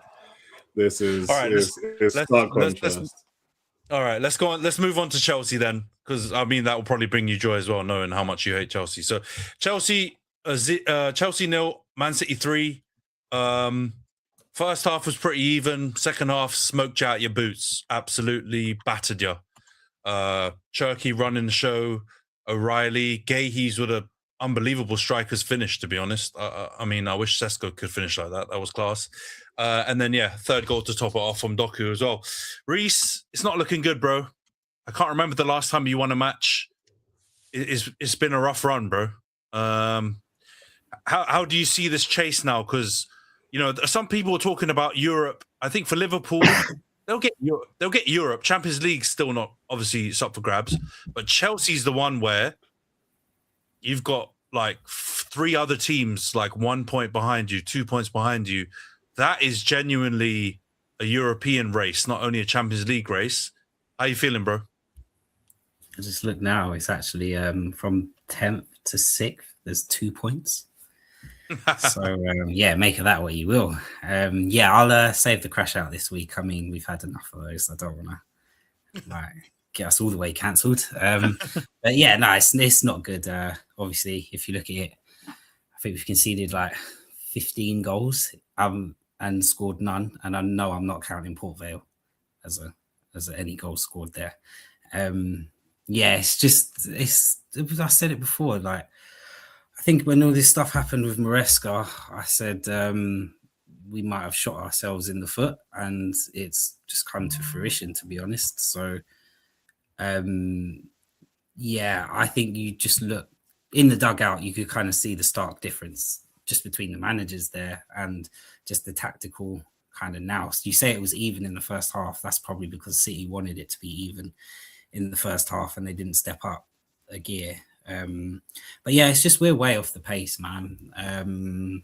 Defensively, we're shocking. I've never seen us concede so many goals. We're coming up against big teams. We're getting embarrassed. We could finish 10th, like with the points difference and what's going on. And it's all on them at the top, to be honest, because just from years now, it's just been poor decision making. I think the briefs, they just get worse every day. I think just people coming out and saying you need time. Well, how much time do we need? They've been here for like 4 or 5 years. It's just it's just me repeating myself, to be honest. Like, we're shit and we're not we're quite happy with mediocrity. Well, I mean, the fans aren't, but I think they are at the top. As long as they make a profit, I think they awarded themselves with a pay rise recently. I saw online. I mean, and then all these, like, you just see like tweets of like Chelsea pulling out of deals. Like, I saw the Elise one pulling out because it's too much money, but you spent fucking 90 million on Gittins and Garnacho. It's just like the math is not mathing right now with this team and these directors. I just don't get it. Like, what you've spent all this money for a low wage base, but why not just, you'd have saved money if you'd have spent it correctly and paid the wages that the top players require. So I think we'll just I've got no faith while this project continues. Is it a project? I don't know what it is. We've got Strasbourg coming over against Man United this weekend to protest. It's just all a mess, man, and I think it's just going to get worse. We could end up like Spurs next year if like they continue the way they're going. And then so until they kind of, because it's just, you can't win the thing is, like, you've built these players with potential maybe 2 years ago under Poch. You then let that carry on with Maresca. You then strip the team out and then shoved another load of players down his throat that are young, that they need to develop again. And it's just it's a cycle that's not going to get you nowhere. So, yeah, I think we're in the mud right now. And I think Racine is just like, he's a nice guy, man. But what the fuck do nice guys win? Like, let's be honest. Like, they don't get nothing. Like, what would you get for being humble? Like, so I just think he is out of his depth, and the more it goes on, the more he's just going to get embarrassed. Like, do you honestly think we're going to go next week at Wembley and beat Leeds? Because I don't. Like, where is this win coming from? Like, I just can't see it. Like, Man United, no. Yeah, I don't know. But if we finish 10th, like I said, like, it's like, as mad as I'll be, it's on them. It's not on, like, it's not on anyone else. They put this team out. A little bit on the players, though. Yeah, but the players, we knew they weren't good enough. We knew there were deficiencies in this squad. We knew we lacked a quality defender. We knew we lacked a quality goal scorer. We knew we lacked a quality goalkeeper. Like, João Pedro's goals have dried up. Like, Palmer, we need to have a conversation about Palmer and his form. Like, it's yeah, you can put it on the players, but it's the manager also. Like, we had everything to play for in January, and they literally just pissed on all of it. Like, so it's more on them. It's way more on them. It could, like, we knew the players weren't good enough, and we had an opportunity in the summer window to go and get certain players. Like, you wouldn't pay an extra 5 million for Mike Maignan. Like what the fuck? Like, Levi Colwill was injured. You couldn't get an adequate replacement. We got Fofana picking up more speeding tickets than fucking making tackles. Like, it's just ridiculous. Like, players wanting out, calling out the project for what it is. Like, you've got Liam Delap coming off the bench. Like, does he look like a real number 9? Like, it's just the quality of the team is not there, and they are happy to sacrifice this quality for a bit of profit so they can move players on and just, like, flip this cycle again. As long as we get top you keep four. talking about profit. Did you not record one of the biggest losses a football team has ever seen? This is what I don't understand. I don't know what the project is. Like, I don't know. Like, I'm so confused at this point. I said the math ain't mathing. Like, you're talking about all these player sales and, like, net spend and, like, buying this player and then moving him on, but then it's just like you're recording these losses, like some of the biggest losses ever recorded in football. I don't get it. Bro, the math is the math is mathing, but for us to do that formula and calculation on here, we're going to have to slap about 50 allegedlys after nearly every single claim that we make. Because the way you make profit this way, posting up losses all over the place, yeah, most of us can figure it out. But it's not going to show up on the line items on the spreadsheets. They need to be stopped. They need to be stopped, bro. Is there like a sanction or something? You're saying he knows all about sanctions. He knows about the sanctions, yeah. The thing is, though, the mismanagement is mad. And I know some of the, like, Chelsea content creators have been meeting with some of the directors and stuff like this, and all this kind of stuff has come out. And I think the most alarming thing, other than the fact that they're useless and the players have been shit, is that they actually think they're doing a good job.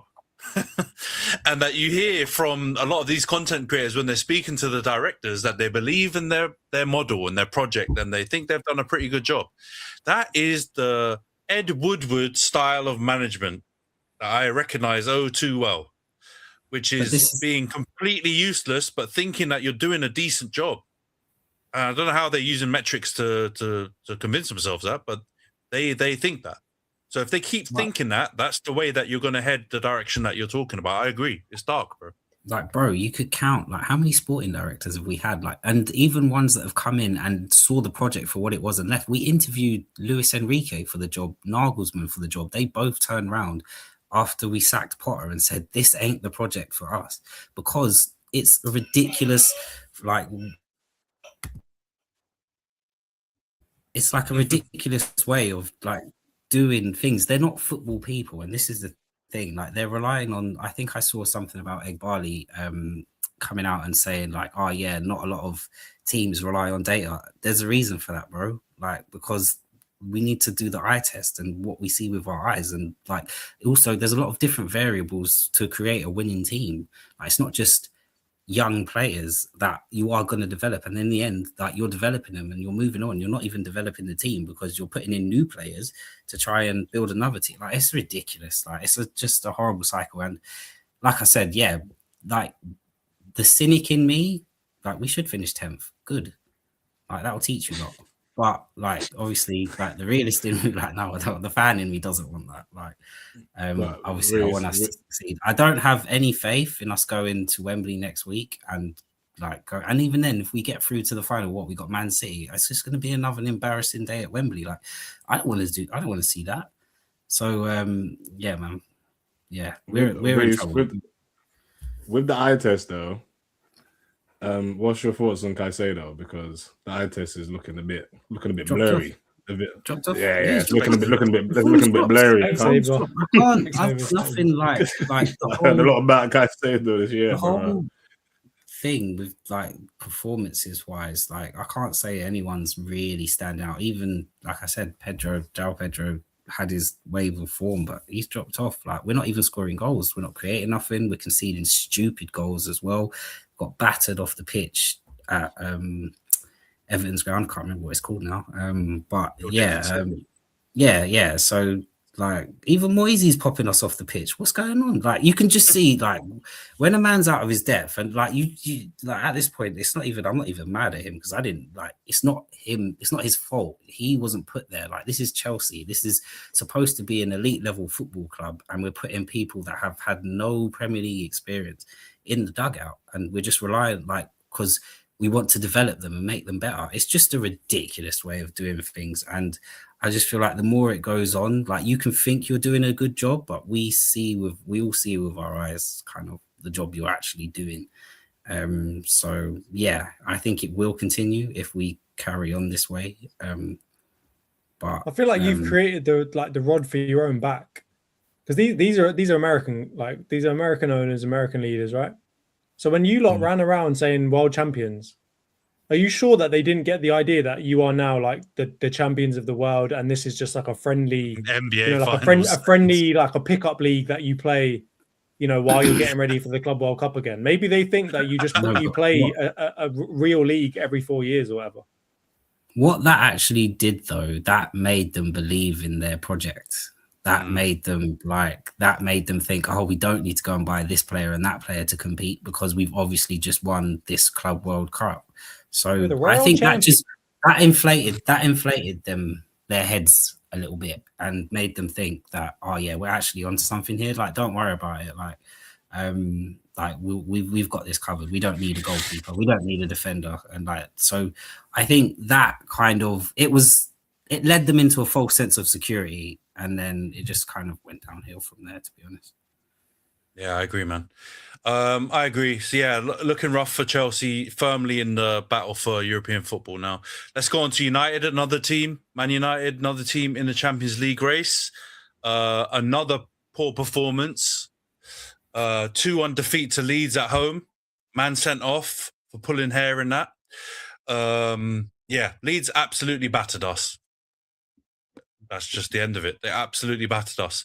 And Daniel Farke, to come to our ground, play the formation that our first manager from the season played, but play it better than he ever did, and go man to man everywhere and win every single duel, and just run us ragged with fucking Calvert-Lewin and Struijk and Carl Darlow, who just sounds like someone saying Dallow in a funny accent.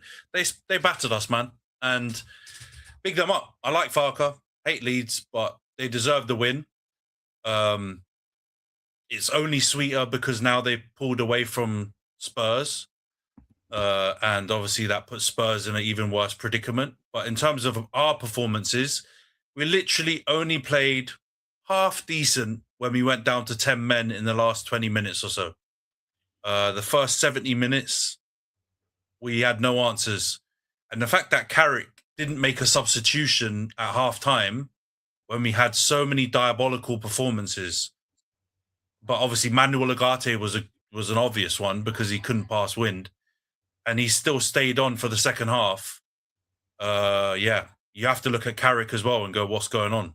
Because you mentioned being down to 10 men. So obvious. Did you think it was a red card? Yeah, we'll go through that really quickly because the game, I think you guys all agree, Leeds slapped us. There's not much more to discuss around that. They don't totally deserve to win, whether it's the eye test or whether it was Io's favourite XG. They battered us everywhere. Across every metric, they deserve to win that game. In terms of the decisions, the only thing I will say, like, I actually think Yoro's fouled for the first goal, but it doesn't matter. They should have scored other goals as well. I think the hair pull thing, I didn't know about that rule.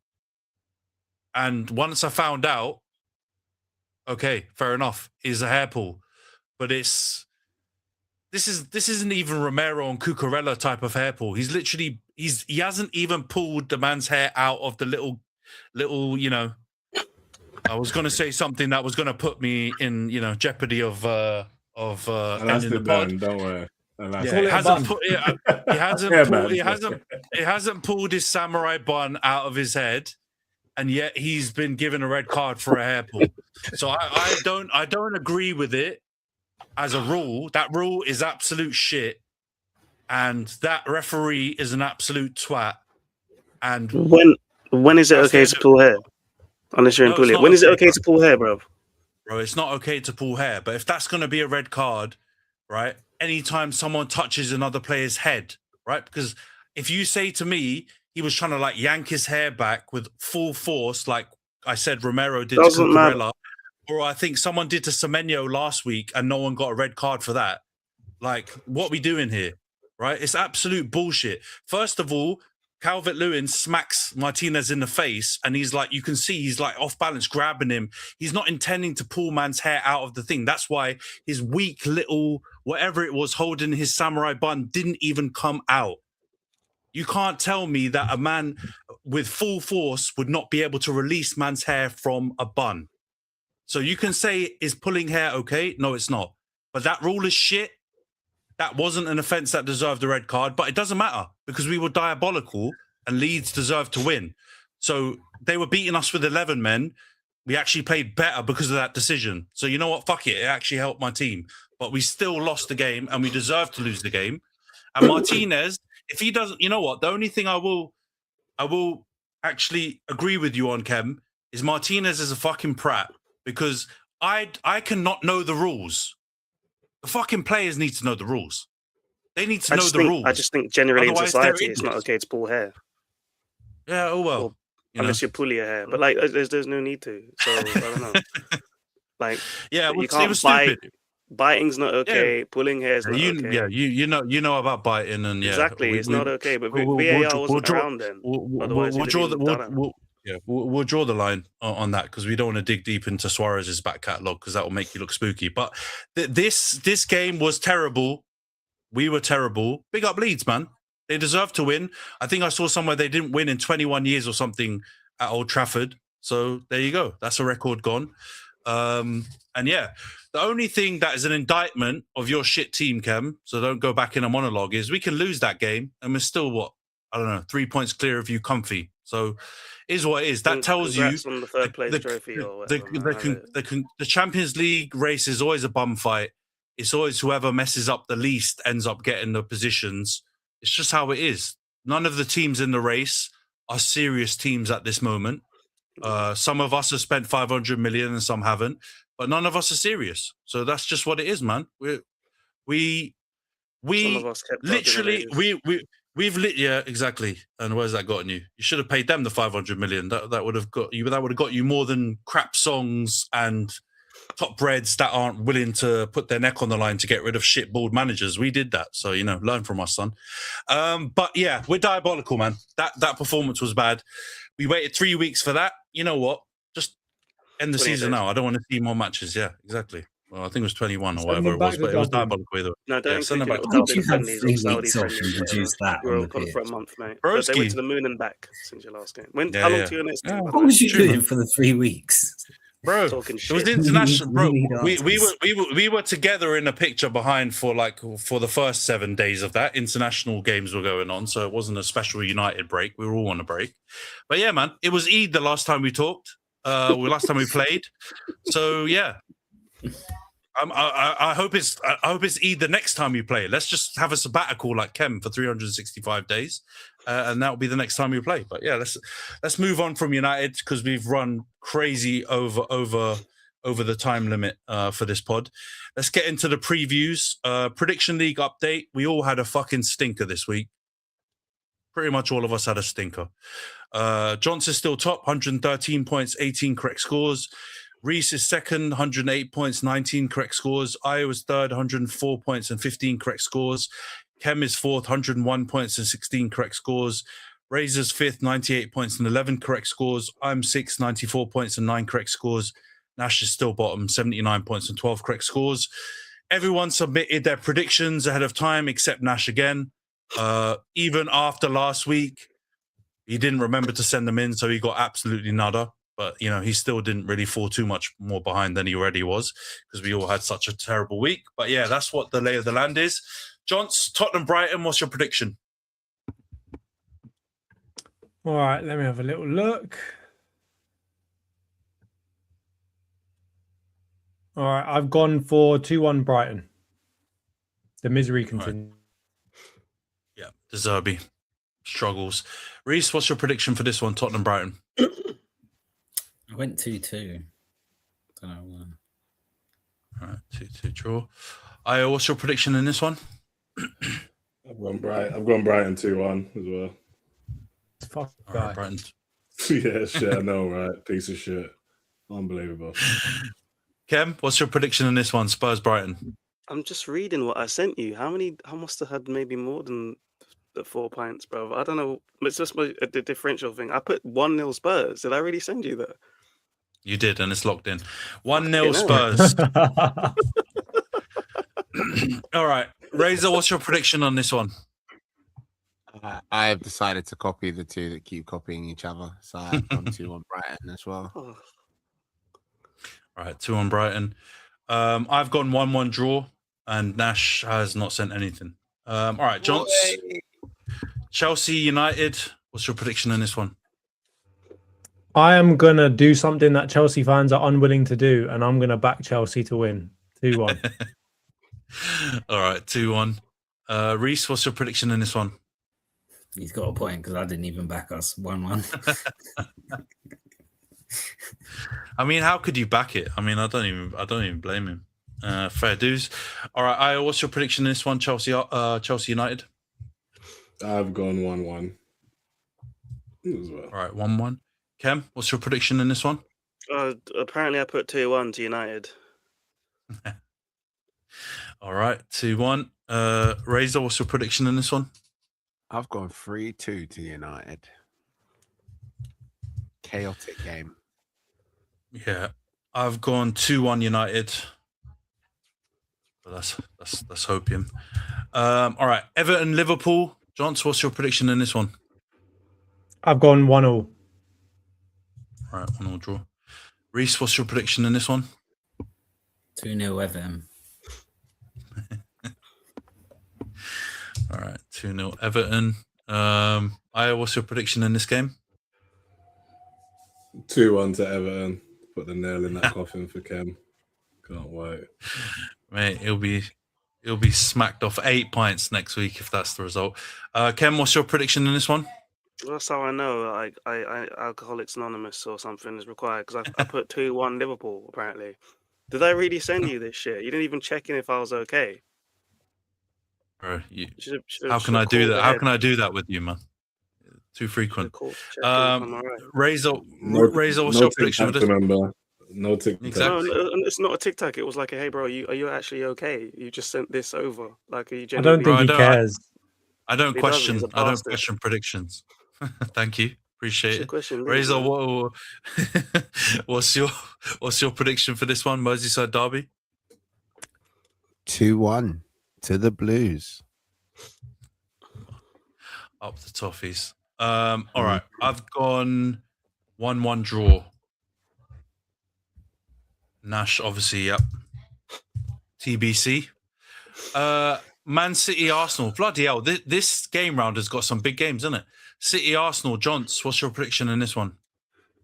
I'm again going to do something that Chelsea fans really, really like to do. And I'm unfortunately going to back Man City to win 2-0. Bloody hell, mate. Oh, mate. Crazy. Crazy times. Rhys, what's your prediction in this one? City, Arsenal. Didn't expect that from Johns. I've gone 2-1 City. All right, 2-1 City. Io, what's your prediction in this one? Do I need to ask? No, talk about a plot twist by Jonty. That I did not see a City. I'm doing the win-win scenario, right? If we lose, I get a point, or I get 3 points. If we win, I don't get nothing, but I feel happy. So fuck it. Bad, that part, that's kind of the same thinking I went with. I'd be happy if we win, but I did go with a Man City win as well, 2-1. Oh, wow. Unfortunately. All right, Razor. All of our hopes on fans actually supporting their team sits on you. Yeah, man. What's your prediction for this one? You're fucking cowards. Didn't even back your boys. Like, couldn't be like me and predict a 1-1 draw. Hopium. That's that James B clip where it's 0-0. Yes. What a result. All right, yeah. I've gone 2-0 City. Yeah. I hope that's not the score, but yeah, that's the score. Glazed donuts emoji incoming. All right, Nash. Wait, yeah, sent nothing. Did I double game week? You did. You said 2-1. Or if you didn't, you sent me 2-1. Forgotten that he just. I didn't predict City and Arsenal. You mug. I didn't say 2-1. Well, all right, but you. Oh, okay. So, Khem, what's your prediction in this City Arsenal game? No. This counts as a late score. No, that's a late score. He doesn't get to. No, he sent it through. He sent it through. He just crying. He just blanked you. He's crying because he missed out on another 30 seconds of his airtime. But go on. I'm City not crying. versus Arsenal. I just clocked. I just was like, hang on a second. Which Give game me your am I fucking predicting? prediction, bro. Give me your fucking read it prediction. out. No, I sent it to you. You can read it out, mate. Go on. You take over. All right, But 2-1. I picked He's Arsenal, hanging on by a guys. thread. I picked Arsenal. No, he Arsenal didn't. He didn't. He went 2-1 Man City. 2-0. You can't read. 2-0. Sorry. Yeah. All right, cheers, bro. 2-0. All right. Brighton, Chelsea, double game week. Johns, what's your prediction on this one? Again, I'm going to do something that Chelsea fans do, and I'm going to back them to lose 2-1 Brighton. All right. Nice. 3 remixes there. Rhys, what's your prediction in this one? 2-2. In hope. Yeah, in hope. Chelsea against their parent club. All right, Io, what's your prediction in this one? I'm just gonna say I've seen pessimism, but what I've seen from Rhys is a whole new level of being pessimistic on this pod today. I'm going 2-0 to Brighton, to be fair. My bro, I've watched us concede 15 goals in 6 games. I've got nothing left. We need to do Jonty's, like, our average amount of goals per games is that. We need to know the stats. You please search it up quickly. Khem, what's your prediction, Brighton Chelsea? You sure it's actually my go, mate? I put Chelsea to win 3-1. Don't know why, but I did. Razor, what's your prediction in this one, Brighton Chelsea? I put okay. I put Chelsea to win 2-1. I think I meant Brighton, but it's okay. Scores, man. All right, cool. 2-1 Chelsea. I've gone 2-1 Chelsea as well. No idea why. No analysis, no real thought process. Just hit and hope. All right, Burnley, Man City. Yeah, vibes. I mean, there's not even vibes at Chelsea, so that would be a lie as well. Burnley, City. Johns, what's your prediction in this one? Man City 3-0. It's Burnley. What the fuck do you want me to predict? Do you want me to predict that Burnley are going to beat Man City? What the fuck? Choose a better game for me to do that, bro. Back Burnley. That's your boys, bro. Yeah, that's your boys. True. All right, Rhys, what's your prediction in this one? Burnley City. Let me double check. I went 3-0 Man City as well. Okay, 3-0 Man City. Aya, what's your prediction in this one? How boring. Yeah, 3-0 as well, City. What the fuck is going on with you guys, man? Terrible, man. At least fucking mix it up a bit. This is too bait. What is collusion?